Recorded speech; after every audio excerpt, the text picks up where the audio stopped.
ayadoo ay ku beegan tahay 21 November oo ah maalinta macallimiinta adduunka ayaa maamulaha guud ee iskuulka Samatar Baxnaan ee magaalada Buuhoodle Kayse wuxuu hambalyo u diray dhammaanba macallimiinta adduunka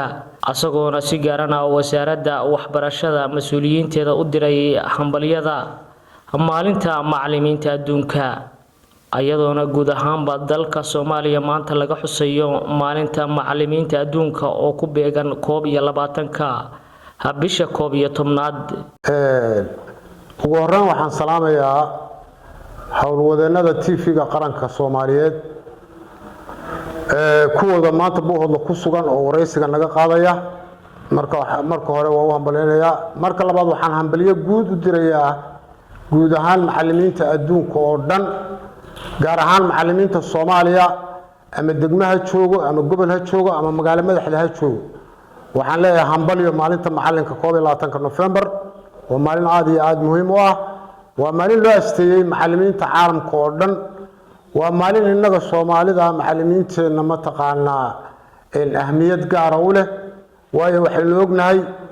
kaalinka uu macallinku kaga jiro bulshada Soomaaliyeed sida uu ubadka Soomaaliyeed u barbaariyo sida uu u soo saaro dad tayale oo aad iyo aad ma taqaanaa muhiim u ah ayaynu ognahay marka waxaan leeyahay hambalyo wanaagsan dhammaan macallimiinta Soomaaliyeed meel kasta ay joogaan iyo guud ahaan macallimiinta adduunyada oo dhan hambalyada waan u wada dirayaa waxaan leeyahay haddii ay inta kaga gudubno hambalyada 21ka bisha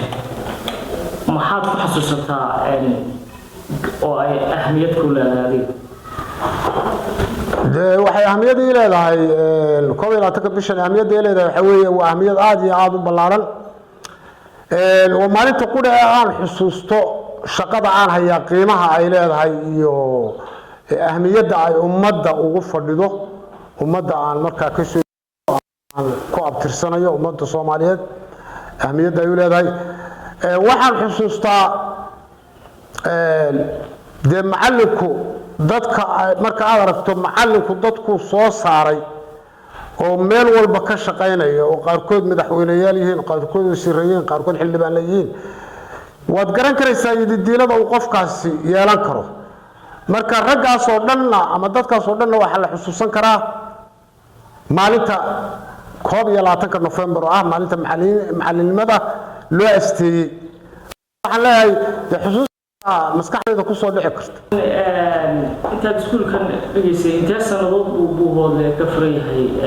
iskuulkan inta dacfadood baa ka baxay ardayda ka baxday maxay ka kooban yihiin hadeertoole maxaa ka shaqeeya maxaa xilal haya dugsi sare oo laga yagleelo ama laga furo Buuhoodle 20 sanadood buu furan yahay waxa markii hore noogu deeqay oo maartay dhismaha qaybtan duuga ah hay'adda UNHCR iyo qolo Jabaanaysa iska kaashaday deeqda markii la dhisayna iskuulka waxa loo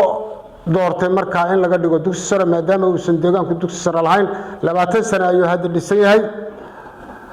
anigu waxaan maamulo ka noqday imika 14 sano ayaan maamulo ka ahaa dhowr iyo 10 dafcadood baa ka baxay muddadaas ardaydii ugu horeysay ee ka baxday waxaan ka xusuustaa madaxweyne ku-xigeenka maamulka Khaatumo iyo xildhibaano imika maamulka Khaatumo ku jira xildhibaanada qaar iyaguna ku jira maamulka Puntland dhammaantood waxay ahaayeen ardaydii ka qalin jabiyay iskuulkan sare Samatar Baxnaan waxa kamid ah ardaydan iminka maamulaha cusbitaalka dhexe Buuhoodle madaxa baaritaanka mataqaana ama qaybta loo yaqaano laabka ninka haysto oo kale ninka qaybta qalliinka ee dhakhtarka haysto oo kale saddexda ninba dugsiga sare Samatar Baxnaan bay ka baxeen laba kamidii jaamacadda ummadda iyo Muqdisho University la ay ka soo qalin jabiyeen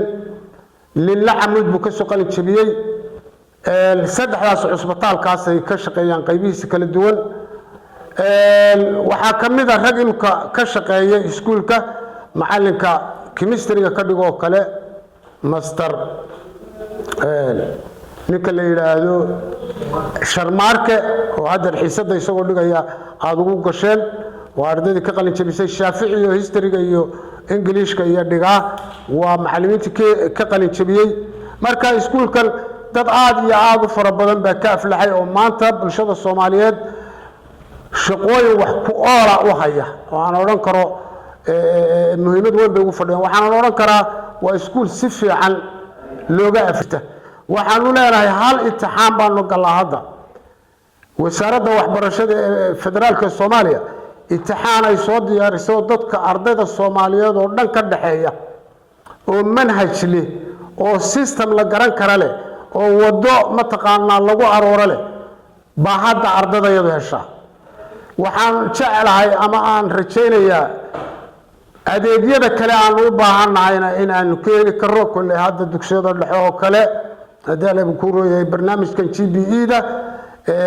wasiirka wasaaradda waxbarashada waan uga tahnideynayaa ninka isaga si wacan buu wax noola qabtay xagga imtixaamada qaadistoodii berigii dhaweyto sanadkii dhaweyto imtixaamadii form 4ka systemkii loo qaaday oo ay noo soo gaarsiisay wasaaraddu iyo systemka hadda ay loola shaqeyso oo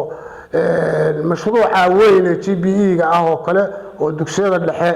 iyo dugsiyada hoose loogu talagalay in baahiyahooda lagu daboolo uu noogu ogolaaday aad iyo aad baan uga hambalyeynaa waxaan leeyahay wasiir waan ognahay waxa aad nala qabatay iyo taakuladaada wasiir kastana ardayda reer SSC sidaas xaq iyo xuquuq ugu leeyihiin